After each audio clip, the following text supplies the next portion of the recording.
महाराज या अभंगातनं म्हणतात की सर्व करता करविता माझा विठ्ठल आहे, म्हणून मला कसली काळजी करण्याची गरज नाही.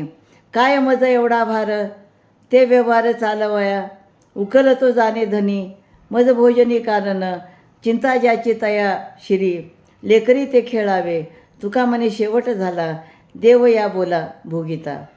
तर प्रपंचातील एवढा भार चालवण्याची मला काय गरज आहे? मग एवढं प्रपंच बघण्याची मला काय गरज आहे? प्रपंचाची सर्व काळजी करण्याचे काम माझ्या धन्याचे आहे, माझ्या विठ्ठलाचे आहे. माझे केवळ जेवण करणे, भोजन करणे एवढेच माझे काम आहे.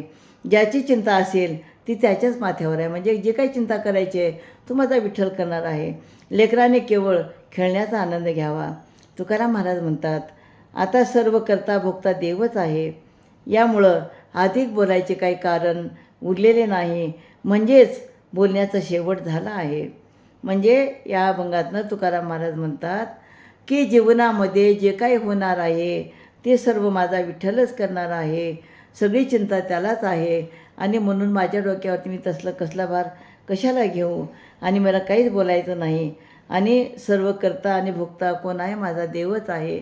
आणि म्हणून मी नामस्मरण करत जीवनामध्ये निवांत राहत आहे, असं या अभंगात सांगतात. रामकृष्ण हरी.